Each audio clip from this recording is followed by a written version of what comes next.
So now we know what is a direct object of verb. When it comes after a verb and it answers the question either what or whom, then it is a direct object. And most importantly, it receives the action directly. Now in indirect object, how is indirect object different from direct object? Now indirect object never receives the action, but it receives the direct object. Okay, so indirectly it is receiving the action because direct object has received the action and it is getting passed to indirect object, right?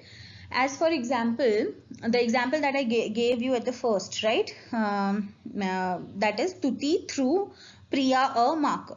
Now here Stuti threw what? A marker. So it is our direct object, and marker is receiving throw directly. So it is direct object.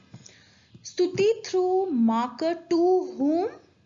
To Priya, right? So Priya is our indirect object because Priya is receiving the throw, or Priya is receiving the marker, which is a direct object.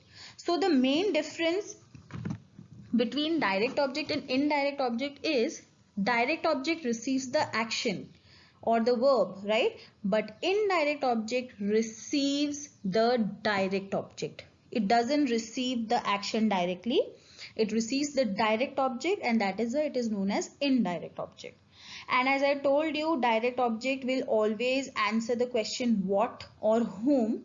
Indirect object answers the question to whom or for whom. Like in the example I gave you just now, Stuti threw Priya marker. Stuti threw marker to whom? To Priya, right? So Priya is our indirect object. Now indirect object can be a person, it can be an animal, it can be a thing. Now let us look at this example. Naman threw the ball at her. So Naman threw what? The ball, direct object. Naman threw the ball to whom? To her or at her. So her is indirect object. He offered food to the beggar. He offered what? Food, direct object. He offered food to whom? The beggar, indirect object.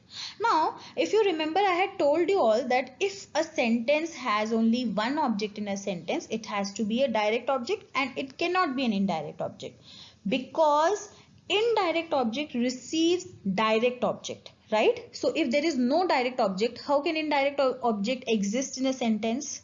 So that is why if there is a sentence and in that sentence you have only one object, then it has to be a direct object of verbs.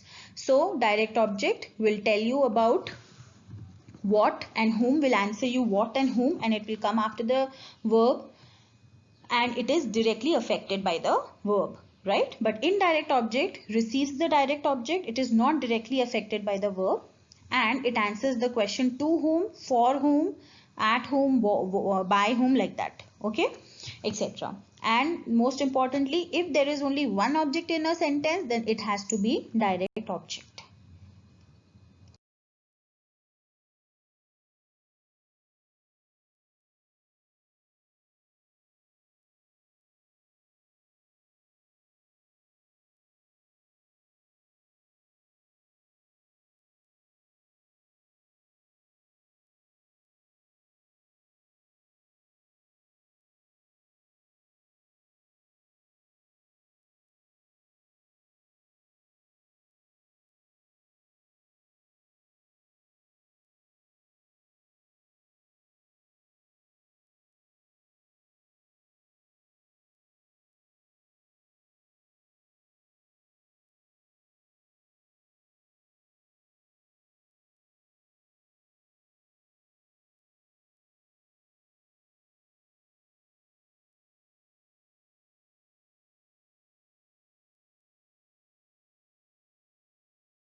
So thank you.